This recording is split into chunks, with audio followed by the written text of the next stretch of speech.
गुफ्तगू प्रोग्राम देख रहे सारे दर्शकों का मैं दमनप्रीत कौर स्वागत करदी हाँ।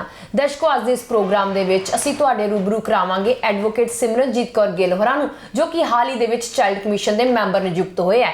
अज इस प्रोग्राम के उन्हां कोलों जाणांगे कि चाइल्ड कमीशन किवें काम करदा है, इस दे विच बच्चों दीयां किहो जिहियां समस्यावां आउंदियां ने ते किस तरीके नाल बच्चों दीयां समस्यावां दा निपटारा कीता जांदा है। सब तो पहला मैम तुहाडा बहुत बहुत स्वागत है जी। धन्यवाद जी। मैम सब तो पहला तो सानू चाइल्ड कमीशन बारे जानकारी दिओ कि चाइल्ड कमीशन है की ते किस तरह काम करदा है। चाइल्ड कमीशन एक कॉन्स्टिट्यूशनल एक स्टैट्यूटरी बॉडी हैगी आ, पूरे नैशनल ढांचे के अंडर ही हुंदा, जिवें कि वुमेन कमीशन है तो जिदा ह्यूमन राइट कमीशन है, इस तरह बहुत सारे कमीशन हैगे ने अलग अलग कैटागरी नूं रिप्रजेंट करते हुए, ग्रुप ऑफ पीपल नूं रिप्रजेंट करते हुए, जिहदे विच ग्रुप राइट्स की जिहड़ी हैगी आपां इंडिविजुअल राइट दा गल करदे कि मेरा अधिकार, पर जिथे आपां एक ग्रुप के राइट नूं जिहड़ा हैगा प्रोटैक्ट करते हैं। यूएनओ इंटरनैशनल लैवल की तुहानूं पता ही यूनाइटेड नेशन जिहड़ी ऑर्गेनाइजेशन हैगी आ, तां उन्हां दे अंडर चाइल्ड राइट नूं मानता दिंदे हुए चाइल्ड राइट की कन्वेंशन जिहड़ी हैगी आ ओह 1999 दे विच पास की गई सी, जिन्हों इंडिया ने रेटिफाई किया। तो ਜਿਹੜੀਆਂ कंट्रीज़ ने उस कन्वेंशन ਨੂੰ रेटिफाई किया उन्हां ਨੂੰ ਉਹ ਪਾਬੰਦ ਸੀਗੀਆਂ कि ਉਹ ਆਪਣੇ ਜਿਹੜੀ ਹੈਗੀ ਆ ਕੰਟਰੀ ਉਹਦੇ ਵਿੱਚ ਕਮਿਸ਼ਨ ਬਣਾਉਣ ਬੱਚਿਆਂ ਦੀ ਪ੍ਰੋਟੈਕਸ਼ਨ ਦੇ ਲਈ। ਸੋ ਨੈਸ਼ਨਲ ਲੈਵਲ ਤੇ ਆਪਣਾ ਫਿਰ ਇਸ ਚੀਜ਼ ਦਾ ਇੱਕ ਐਕਟ ਬਣਿਆ। So national commission for protection of child right act बनाया, उहदे तहत एक नैशनल कमीशन जिहदा आपां सारिਆਂ ने सुनते भी हैं, जिहदे रिकॉर्ड भी आउंदे आ NCPCR दे कोल टोटल डाटा भी हुंदा ऑल इंडिया दे विच कि बच्चों के अगेंस्ट किन्ने क्राइम होए, बच्चों के टोटल किन्ने CCI ने। सो बच्चों के ओवरऑल राइट नूं लैके उन्हां दी प्रोटैक्शन नूं लैके उन्हां दी डेवलपमेंट नूं लैके जो कुछ भी प्रोग्राम नीतियां जो कुछ हुंदा है वो नैशनल लैवल ते NCPCR कोल हुंदा है। उस तरह जिन्नियां भी अपनियां स्टेट्स ने उन्हां सारियां दे अपने कमीशन ने, स्टेट बॉडी है। सो इनू स्टेट गवर्नमेंट जिहड़ी हैगी आ अकॉर्डिंग टू जिहड़ा हैगा आ कॉन्स्टिट्यूशन ऑफ दैट स्टैट्यूट जिहड़ा एक्ट हैगा, एक्ट के तहत उहदी अपॉइंटमेंट हुंदी है। इहदे विच 6 मैंबर होंदे ने, एक वाइस चेयरपर्सन हुंदा है ते एक चेयरपर्सन हुंदे आ। सो ये ढांचा है ते 3 साल ਲਈ ਸਾਰਿਆਂ ਦੀ ਜਿਹੜੀ ਹੈਗੀ ਆ ਸਿਲੈਕਸ਼ਨ ਕੀਤੀ ਜਾਂਦੀ ਆ। ਐਜ਼ ਪਰ ਜਿਹੜਾ ਲਾਅ ਹੈਗਾ ਆ ਉਹਦੇ ਵਿੱਚ ਸਪੈਸੀਫਿਕ ਫੀਲਡ ਹੁੰਦੀ ਆ, ਉਹਦੇ ਵਿੱਚ ਕੰਮ ਕਰਨ ਵਾਲੇ ਜਿਹੜੇ 6 ਜਾਣੇ ਹੈਗੇ ਆ ਮੈਂਬਰ ਉਹ ਨਿਯੁਕਤ ਕੀਤੇ ਜਾਂਦੇ ਆ, ਜਿਵੇਂ ਸਾਈਕੋਲੋਜੀ ਹੋ ਗਿਆ, ਲੀਗਲ ਨੌਲੇਜ ਹੋ ਗਿਆ, ਕਿਸੇ ਨੂੰ ਜੁਵਨਾਈਲ ਦੀ ਨੌਲੇਜ ਹੈਗੀ ਆ, ਕੋਈ ਐਜੂਕੇਸ਼ਨ ਬੈਕਗਰਾਊਂਡ ਤੋਂ ਹੈ ਤੇ ਕਿਸੇ ਨੇ ਚਾਈਲਡ ਲੇਬਰ ਦੇ ਵਿੱਚ ਕੰਮ ਕੀਤਾ ਹੋਇਆ ਹੈ ਤੇ ਕਿਸੇ ਨੇ ਜਿਵੇਂ ਮੈਂ ਪੌਕਸੋ ਦੇ ਵਿੱਚ ਹੈਗੀ ਆ ਤੇ ਜਿਹਨੇ ਪੌਕਸੋ ਦੇ ਵਿੱਚ ਕੰਮ ਕੀਤਾ ਹੋਇਆ, ਉਹ ਉਸ ਤਰ੍ਹਾਂ ਦੀ ਕੈਟਾਗਰੀਜ਼ ਨੂੰ ਲੈ ਕੇ ਤਾਂ ਕਿ ਬੱਚਿਆਂ ਦੀ ਓਵਰਆਲ ਜਿਹੜੀ ਹੈਗੀ ਆ ਡਿਵੈਲਪਮੈਂਟ ਆ ਉਹ ਕੀਤੀ ਜਾਵੇ ਤੇ ਉਸ ਤਰੀਕੇ ਨਾਲ ਮੈਂਬਰਸ ਲਏ ਜਾਂਦੇ ਆ। ਤਾਂ ਜਿਨ੍ਹਾਂ ਦਾ ਮੇਨ ਕੰਮ ਹੁੰਦਾ it is a monitoring body. ਜਿੰਨੇ ਵੀ ਪੂਰੇ ਆਪਾਂ ਪੰਜਾਬ ਦੀ ਗੱਲ ਕਰੀਏ, ਸਾਡੇ ਕਮਿਸ਼ਨ ਦਾ ਪੂਰਾ ਨਾਂ ਹੈ Punjab state commission for protection of child right. So इन्हां दे असीं टोटल 6 मैंबर हैगे आ, एक साडे चेयरपर्सन हैगे ने ते एक वाइस चेयरपर्सन हैगे ने ते ये सारियां जिन्नियां CCI मतलब चाइल्ड केयर इंस्टीट्यूट जिन्हां नूं आपां बोलदे आ कि ऑर्फनेज हो गए, जिन्ने जेल बच्चों दियां जेलां जिहड़ियां हो गया, चाइल्ड रिफॉर्म होम हो गए। सो ये सारे इहदी मॉनिटरिंग बॉडी जिहड़ी हैगी आ वो चाइल्ड कमीशन आ। इस तरह जिन्नियां CWC हैगी उन्होंने भी रिपोर्ट किनू करना आ चाइल्ड कमीशन। सो बच्चों नूं लैके चाहे स्कूल्स ने कुछ भी आ, बच्चों की ओवरऑल डेवलपमेंट नूं लैके जो पॉलिसीज़ हैगियां ने, जो डिपार्टमेंट्स ने सारे हैगे, सारियां दी मॉनिटरिंग बॉडी हैगी आ चाइल्ड कमीशन जी। मैम इस कार्यकाल के दौरान जिहड़ा हैगा किहो जिहे केस तुहाडे सामने आए हैगे आ? हाँ, बहुत कुछ नवां। देखो जदों मैं अपनी NGO दे विच काम करदी हाँ उदों साडा ज़्यादा फोकस हुंदा है पॉक्सो दे उत्ते। So free legal aid provide करनी, पॉक्सो विक्टिम्स नूं, चाइल्ड मैरिज दे उत्ते काम करना, basically sort of child abuse ਜਿਹੜੇ ਹੈਗੇ ਆ ਉਹਨਾਂ ਦੇ ਅਗੇਂਸਟ ਕੰਮ ਕਰਦੇ ਸੀਗੇ। ਪਰ ਇੱਥੇ ਬਹੁਤ ਕੁਛ ਨਵਾਂ ਹੈਗਾ ਆ, ਬਹੁਤ ਵੱਡਾ ਏਰੀਆ ਹੈਗਾ ਆ। ऑल्दो भी पंजाब लैवल ते काम करते थे बट एरिया बहुत वाइड हो गया। एजुकेशन का काम आ गया, स्कूलों की मॉनिटरिंग आ गई, बच्चों को किहो जिहियां बुक्स प्रोवाइड कीतियां जांदियां ने, सेफ वाहन जिहड़ी हैगी आ प्रोग्राम उहदे आ गए। फिर जिन्ने CCI हैगे ने, चाइल्ड केयर इंस्टीट्यूट्स हैगे ने, उन्हां दी मॉनिटरिंग, उत्थे बच्चे रहिंदे आ किवें दी प्रॉब्लम फेस करदे ने, ਠੀਕ ਹੈ। ਤੇ ਈਵਨ ਅਡਾਪਸ਼ਨ ਵਾਲੀਆਂ ਚੀਜ਼ਾਂ ਵੀ, ਕਿਹੜੇ ਬੱਚੇ ਆ, ਖੋਇਆ ਪਾਇਆ ਗਿਆ ਬੱਚਾ, ਉਹ ਸਾਰੀਆਂ ਚੀਜ਼ਾਂ ਨੂੰ ਦੇਖਣਾ, ਮਤਲਬ ਇਹੋ ਜਿਹੇ ਕੇਸ ਹੁਣ ਜਿਵੇਂ ਪਿੱਛੇ ਜੇ ਸੀਗਾ, ਅਸੀਂ ਕੀ ਕਰਦੇ ਹਾਂ, ਸਾਡੇ ਕੋਲ ਕਮਿਸ਼ਨ ਕੋਲ ਸੂ ਮੋਟੋ ਦੀ ਪਾਵਰ ਹੈਗੀ ਆ। ਸੋ ਕੋਈ ਵੀ ਨਿਊਜ਼ ਆਲਮੋਸਟ ਸਾਡੀ ਸਾਰਾ ਦਿਨ ਕਮਿਸ਼ਨ 'ਚ ਚੱਲਦੀ ਰਹਿੰਦੀ, ਅਸੀਂ ਕੋਈ ਵੀ ਨਿਊਜ਼ ਦੇਖਦੇ ਹਾਂ ਜਾਂ ਸਾਡੇ ਕੋਲ ਕੋਈ ਕੰਪਲੇਂਟ ਆਉਂਦੀ ਆ ਤਾਂ ਅਸੀਂ ਉਹਦੇ ਤੇ ਸਾਨੂੰ ਸੂ ਮੋਟੋ ਲੈਣ ਦਾ ਜਿਹੜਾ ਹੈਗਾ ਅਧਿਕਾਰ ਹੈਗਾ ਆ। ਅਸੀਂ ਸੂ ਮੋਟੋ ਲੈ ਕੇ ਕੰਸਰਨ ਅਥਾਰਟੀ ਨੂੰ ਜਿਹੜਾ ਹੈਗਾ ਆ ਲਿਖ ਸਕਦੇ ਹਾਂ ਕਿ ਇਸ ਚੀਜ਼ ਦੇ ਉੱਤੇ ਕੋਈ ਕਾਰਵਾਈ ਕੀਤੀ ਕੀ ਨਹੀਂ ਕੀਤੀ, ਤੇ ਕਾਰਵਾਈ ਕਰਨ ਦੀ ਜਿਹੜੀ ਹੈਗੀ ਆ ਅਸੀਂ ਰਿਕਮੈਂਡੇਸ਼ਨ ਭੇਜ ਸਕਦੇ ਹਾਂ। ਸੋ ਇਹਦੇ ਵਿੱਚ ਸਾਡੇ ਕੋਲ concern to child right DC ਨੂੰ ਵੀ ਸਮਨ ਕਰਨ ਦੀਆਂ ਜਿਹੜੀਆਂ ਹੈਗੀਆਂ ਨੇ ਪਾਵਰਸ ਹੁੰਦੀਆਂ ਨੇ। ਸੋ ਇਹਦੇ ਵਿੱਚ ਨਵੀਆਂ ਚੀਜ਼ਾਂ ਮੈਂ ਸੇਫ ਵਾਹਨ ਜਿਹੜਾ ਹੈਗਾ ਆ ਕਿ ਇੱਕ ਸਕੂਲ ਆ ਤਾਂ ਸਕੂਲ ਦੇ ਵਿੱਚ ਇੱਕ ਏਰੀਆ ਹੋਊਗਾ ਕਿ ਜਿੱਥੇ, ਕਿਉਂਕਿ ਤਾਂ ਕਿ ਸਕੂਲ ਤੋਂ ਇੱਕਦਮ ਬੱਚੇ ਬਾਹਰ ਨਿਕਲਦੇ ਨੇ ਜੀ, ਐਕਸੀਡੈਂਟ ਹੋਣ ਦਾ ਡਰ ਹੁੰਦਾ। ਸੋ ਉਸ ਸਮੇਂ ਉਸ ਨੂੰ ਲੈ ਕੇ ਸੇਫ ਵਾਹਨ ਜਿਹੜੀ ਹੈਗੀ ਆ ਸਕੀਮਸ ਹੈਗੀਆਂ ਨੇ। ਸੋ ਉਹਨਾਂ ਦੇ ਬਾਰੇ ਮੈਨੂੰ ਨਵੀਂ ਚੀਜ਼ ਪਤਾ ਲੱਗੀ। ਫਿਰ ਚਾਈਲਡ ਟਰੈਫਿਕਿੰਗ ਦੇ ਉੱਤੇ ਕਿਸ ਤਰੀਕੇ ਨਾਲ ਕੰਮ ਹੁੰਦਾ, ਉਸ ਚੀਜ਼ ਦੇ ਬਾਰੇ ਨਵੀਆਂ ਚੀਜ਼ਾਂ ਮੈਨੂੰ ਜਿਹੜੀਆਂ ਹੈਗੀਆਂ ਨੇ ਪਤਾ ਲੱਗੀਆਂ। ਨਵੀਂ ਤਰ੍ਹਾਂ ਦੀਆਂ ਜਿਹੜੀਆਂ ਕੰਪਲੇਂਟਸ ਨੇ ਮੇਰੇ ਕੋਲ ਵੀ ਆਉਂਦੀਆਂ ਸੀ, ਬਟ ਇੱਥੇ ਜ਼ਿਆਦਾਤਰ ਜੋ ਮੈਨੂੰ ਸਿੱਖਣ ਨੂੰ ਮਿਲਿਆ ਉਹ ਹੈ ਐਜੂਕੇਸ਼ਨ ਨਾਲ ਰਿਲੇਟਡ, ਕਿਉਂਕਿ ਆਪਣਾ ਜਿਹੜਾ ਕੰਮ ਸੀ ਕਦੇ ਸਕੂਲਾਂ ਨਾਲ ਨਹੀਂ ਰਿਹਾ। ਹੁਣ ਅਸੀਂ ਉੱਥੇ ਇੱਕ ਦਿਨ ਆਈ ਵਾਜ਼ ਆਲਸੋ ਦੇਅਰ ਹੈ ਨਾ ਮੀਟਿੰਗ ਦੇ ਵਿੱਚ, ਤਾਂ ਉੱਥੇ ਅਸੀਂ ਐਜੂਕੇਸ਼ਨ ਬੋਰਡ ਵਾਲਿਆਂ ਨੂੰ ਬੁਲਾਇਆ ਕਿ ਬੱਚਿਆਂ ਦਾ ਬਸਤਾ ਇੰਨਾ ਹੈਵੀ ਕਾ ਤੇ ਉਹਨੂੰ ਕਿਵੇਂ ਘੱਟ ਕੀਤਾ ਜਾ ਸਕਦਾ। ਸੋ ਮੈਂ ਕਦੇ ਵੀ ਆਪਣੇ ਉਹਦੇ ਵਿੱਚ ਇਹ ਚੀਜ਼ਾਂ ਸੋਚੀਆਂ ਹੀ ਨਹੀਂ ਸੀਗੀਆਂ। ਸੋ ਕਮਿਸ਼ਨ ਦੇ ਵਿੱਚ ਮੈਨੂੰ ਨਵੀਆਂ ਚੀਜ਼ਾਂ ਜਿਹੜੀਆਂ ਹੈਗੀਆਂ ਨੇ ਉਹ ਕਰਨ ਦਾ ਮੌਕਾ ਕਿ ਬੱਚਿਆਂ ਨੂੰ ਇੰਟੈਲੈਕਚੁਅਲ ਡਿਵੈਲਪਮੈਂਟ ਵੀ ਹੁੰਦੀ ਰਹੇ ਪਰ ਉਹਨਾਂ ਦੇ ਬਸਤੇ ਦਾ ਬੋਝ ਵੀ ਨਾ ਪਵੇ। ਸੋ ਕਿਸ ਤਰੀਕੇ ਨਾਲ ਫਿਰ ਉਹਨਾਂ ਦੀ ਸਾਈਕੋਲੋਜੀਕਲ ਕਿਸ ਤਰੀਕੇ ਨਾਲ ਜਿਹੜੀ ਹੈਗੀ ਆ ਸਾਈਕੋਲੋਜੀ ਤੇ ਅਸੀਂ ਵੀ ਚਾਈਲਡ ਅਬਿਊਜ਼ 'ਚ ਜਦੋਂ ਰਿਹੈਬਲੀਟੇਸ਼ਨ ਦੀ ਗੱਲ ਕਰਦੇ ਆ ਕੰਮ ਕਰਦੇ ਸੀ, ਪਰ ਇੱਦਾਂ ਨਹੀਂ। ਫਿਰ ਚਾਈਲਡ ਡੈਲੀਕੁਐਂਸੀ ਦੀ ਮਤਲਬ ਚਾਈਲਡ ਦੇ ਜਿਹੜੇ ਸੁਧਾਰ ਘਰ ਨੇ ਬੱਚਿਆਂ ਦੇ ਹੈ ਨਾ, ਉਹ ਕਿਵੇਂ ਕੰਮ ਕਰਦੇ ਨੇ, ਉੱਥੇ ਬੱਚਿਆਂ ਨੂੰ ਕਿਵੇਂ, ਉਹਨਾਂ ਨੂੰ ਵੀ ਬੱਚਿਆਂ ਦੀ ਕਿਵੇਂ ਪ੍ਰੋਟੈਕਸ਼ਨ ਕੀਤੀ ਜਾਂਦੀ ਆ। ਸੋ ਉਹ ਸਾਰੀਆਂ ਜਿਹੜੀਆਂ ਚੀਜ਼ਾਂ ਨੇ ਉਹ ਨਵੀਆਂ ਨੇ ਜੀ, ਨਵੀਆਂ ਸਿੱਖਣ ਨੂੰ। ਮੈਂ ਇਹ ਕਹੂੰਗੀ ਕਿ ਮੈਂ ਹਜੇ ਦੁਬਾਰਾ ਨਵੀਆਂ ਚੀਜ਼ਾਂ ਸਿੱਖ ਰਹੀ ਹਾਂ ਤੇ ਬਹੁਤ ਚੰਗਾ ਲੱਗ ਰਿਹਾ ਆ ਕਿ ਕਿਸੇ ਬੱਚੇ ਦੇ ਕਿਸੇ ਦੇ ਕੰਮ ਆ ਪਾ ਰਹੇ ਆ ਜੀ। ਮੈਮ, ਪੰਜਾਬ ਦੇ ਬੱਚੇ ਜਿਹੜੇ ਕਿਹੜੀਆਂ ਸਮੱਸਿਆਵਾਂ ਦਾ ਸਾਹਮਣਾ ਕਰ ਰਹੇ ਆ, ਕਿਹੋ ਜਿਹੇ ਕੇਸ ਜਿਹੜੇ ਆ ਤੁਹਾਡੇ ਸਾਹਮਣੇ ਆ ਰਹੇ ਹੈਗੇ, ਕਿਹੜੀਆਂ ਦਿੱਕਤਾਂ ਬੱਚਿਆਂ ਨੂੰ ਆ ਰਹੀਆਂ ਨੇ? ਦੇਖੋ, ਬਹੁਤ ਸਾਰੀ ਤਰ੍ਹਾਂ ਦੀਆਂ ਜਿਹੜੀਆਂ ਹੈਗੀਆਂ ਨੇ ਪ੍ਰੋਬਲਮਸ ਹੁੰਦੀਆਂ ਨੇ। ਅੱਜ ਤੱਕ ਜ਼ਿਆਦਾ ਫੋਕਸ ਪੌਕਸੋ ਤੇ ਰਿਹਾ ਕਿ ਸ਼ਾਇਦ ਪੌਕਸੋ ਦੀਆਂ ਹੀ ਪ੍ਰੋਬਲਮ ਹੈਗੀਆਂ ਨੇ। ਸੋ ਪੰਜਾਬ ਦੇ ਬੱਚਿਆਂ ਦੀ ਨਹੀਂ ਆਪਾਂ ਗੱਲ ਕਰਾਂਗੇ, ਪੰਜਾਬ ਤੋਂ ਬਾਹਰੋਂ ਵੀ ਆਉਂਦੇ ਆ ਬੱਚੇ, ਇੱਥੇ ਸਮਗਲ ਕੀਤੇ ਜਾਂਦੇ ਆ ਬੱਚੇ। ਜਿਹੜੀ ਨਵੀਂ ਚੀਜ਼ ਦੇਖਣ ਨੂੰ ਮਿਲੀ ਕਿ ਬਾਹਰਲੇ ਸੂਬਿਆਂ ਤੋਂ ਨਿੱਕੇ ਬੱਚਿਆਂ ਨੂੰ ਲਿਆ ਕੇ ਇੱਥੇ ਉਹਨਾਂ ਨੂੰ ਛੋਟੂ ਦਾ ਕੰਮ ਕਰਨ ਲਈ ਕਿਸੇ ਢਾਬੇ ਦੇ ਉੱਤੇ ਕਿਸੇ ਦੇ ਡੋਮੈਸਟਿਕ ਹੈਲਪ ਦੇ ਲਈ ਉਹ ਬੱਚੇ ਪ੍ਰੋਵਾਈਡ ਕੀਤੇ ਜਾਂਦੇ ਆ। ਦੈਟ ਇਜ਼ ਆਲਸੋ ਟਰੈਫਿਕਿੰਗ ਜੀ। ਸੋ ਆਪਾਂ ਜੇ ਕਹਿ ਦਈਏ ਇਹ ਮਤਲਬ ਵੀ ਚਾਈਲਡ ਟਰੈਫਿਕਿੰਗ ਸਿਰਫ ਪ੍ਰੋਸਟੀਟਿਊਸ਼ਨ ਦੇ ਪਰਪਸ ਲਈ ਹੁੰਦੀ ਆ, ਨਹੀਂ, ਚਾਈਲਡ ਲੇਬਰ ਦੇ ਪਰਪਸ ਲਈ ਵੀ ਹੁੰਦੀ ਆ। ਟ੍ਰੇਨਾਂ ਦੇ ਵਿੱਚ ਬੱਚੇ ਲੋਡ ਕਰਕੇ ਲਿਆਏ ਜਾਂਦੇ ਆ। ਪਿੱਛੇ ਜੇ ਲੁਧਿਆਣੇ ਬੱਚੇ ਫੜੇ ਸੀਗੇ ਜਿਹੜੇ ਲੋਡ ਕਰਕੇ ਲਿਆਂਦੇ ਗਏ ਸੀਗੇ ਬਿਹਾਰ ਤੋਂ। ਸੋ ਇਹੋ ਜਿਹੀਆਂ ਜਿਹੜੀਆਂ ਪ੍ਰੋਬਲਮਸ ਨੇ ਉਹ ਆ ਤਾਂ ਪੰਜਾਬ ਦੇ ਵਿੱਚ ਹੀ ਰਹੀਆਂ ਨੇ। ਸੋ ਸਭ ਤੋਂ ਵੱਡੀ ਪ੍ਰੋਬਲਮ ਪੰਜਾਬ ਦੇ ਵਿੱਚ ਚਾਈਲਡ ਬੈਗਿੰਗ ਤੇ ਚਾਈਲਡ ਲੇਬਰ ਦੀ ਆ। ਚਾਈਲਡ ਮੈਰਿਜ ਵੀ ਹਲੇ ਵੀ ਹੈਗੀ ਆ, ਜਿੱਥੇ ਕੁੜੀਆਂ ਦਾ ਜਲਦੀ ਵਿਆਹ ਕਰ ਦਿੱਤਾ ਜਾਂਦਾ। ਸੋ ਚਾਈਲਡ ਮੈਰਿਜ ਮੁੰਡਿਆਂ ਦੀ ਨਹੀਂ ਬਟ ਕੁੜੀਆਂ ਦੀ ਚਾਈਲਡ ਮੈਰਿਜ ਬਹੁਤ ਪ੍ਰੋਮੀਨੈਂਟ ਹੈਗੀ ਆ। ਬਾਕੀ ਸੈਕਸ ਅਬਿਊਜ਼ ਤਾਂ ਆਪਣਾ ਹੈਗਾ ਹੀ ਹੈਗਾ ਆ। ਤੇ ਉਸ ਤੋਂ ਇਲਾਵਾ ਬੱਚਿਆਂ ਦੇ ਉੱਤੇ ਜਿਹੜਾ ਸਕੂਲ ਦੇ ਵਿੱਚ ਜੋ ਇਨਵਾਇਰਨਮੈਂਟ ਉਹਨਾਂ ਨੂੰ ਮਿਲਣਾ ਚਾਹੀਦਾ ਆ। ਫਿਰ ਬੱਚਿਆਂ ਦੀ ਇੱਕ ਹੋਰ ਜਿਹੜੀ ਪ੍ਰੋਬਲਮ ਹੈਗੀ ਆ ਮਦਰ ਫਾਦਰ ਦੇ ਡਿਵੋਰਸ ਨੂੰ ਲੈ ਕੇ ਜੋ ਬੱਚਿਆਂ ਤੇ ਸਾਈਕੋਲੋਜੀਕਲ ਅਸਰ ਹੁੰਦਾ ਆ। ਸੋ ਉਹੋ ਜਿਹੀਆਂ ਪ੍ਰੋਬਲਮਸ ਵੀ ਜਿਹੜੀਆਂ ਹੈਗੀਆਂ ਨੇ ਪੰਜਾਬ ਦੇ ਵਿੱਚ ਬਹੁਤ ਪ੍ਰੋਮੀਨੈਂਟ ਹੈਗੀਆਂ ਨੇ ਜੀ।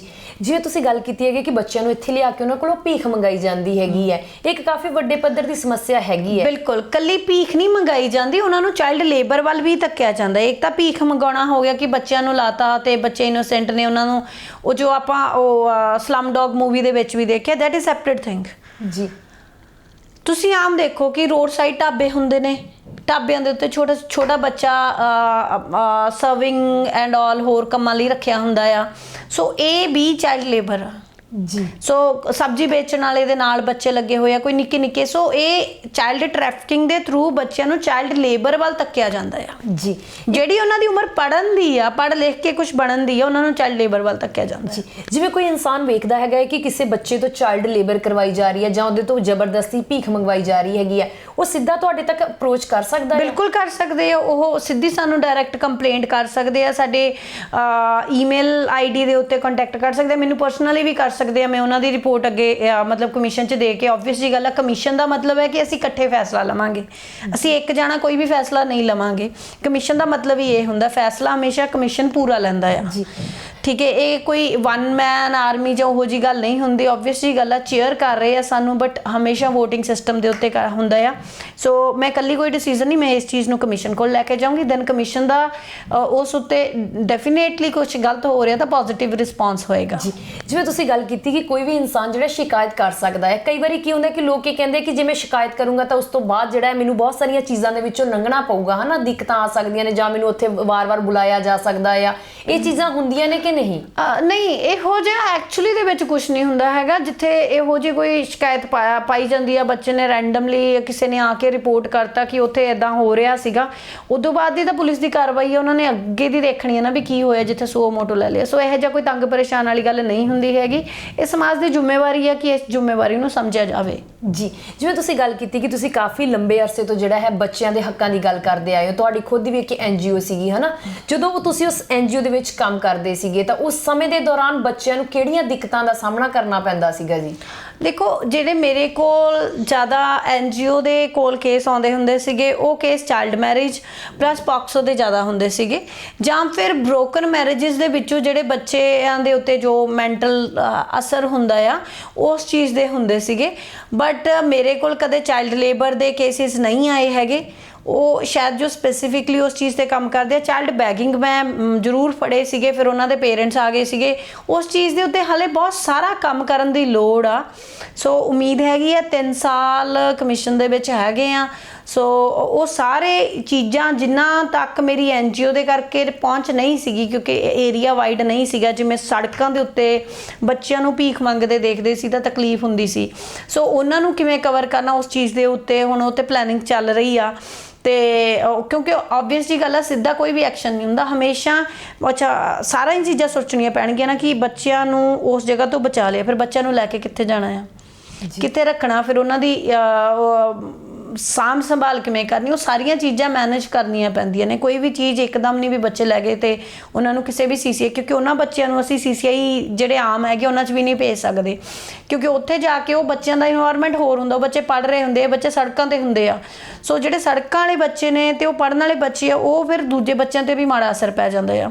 ਕਿਉਂਕਿ ਪਿੱਛੇ ਜੇ ਅਸੀਂ ਇੱਕ ਸੜਕ ਤੋਂ ਹੀ ਬੱਚੀ ਸੀਗੀ ਜਿਹਦਾ ਵਿਆਹ ਹੋ ਰਿਹਾ ਸੀਗਾ, ਉਹਨੂੰ ਇੱਕ CCI ਦੇ ਵਿੱਚ ਲੈ ਗਏ ਸੀਗੇ, ਤਾਂ ਬੱਚੀ ਗਾਲਾਂ ਇੰਨੀਆਂ ਕੱਢਦੀ ਸੀ, ਉਹਨੇ ਦੂਜਿਆਂ ਨੂੰ ਵੀ ਗਾਲਾਂ ਦੀ ਆਦਤ ਪਾਤੀ। ਸੋ ਇਸੇ ਤਰ੍ਹਾਂ ਕੁਝ ਹੋਰ ਸੀਗੇ ਬੱਚੇ ਜਿਨ੍ਹਾਂ ਨੂੰ ਇੱਦਾਂ ਹੀ ਚਾਈਲਡ ਟ੍ਰੈਫਿਕਿੰਗ ਦੇ ਕਰਕੇ ਫੜਿਆ ਗਿਆ ਸੀਗਾ ਤੇ ਉਹਨਾਂ ਨੂੰ ਇੱਕ ਚਾਈਲਡ ਕੇਅਰ ਹੋਮ 'ਚ ਰੱਖਿਆ ਗਿਆ ਸੀਗਾ।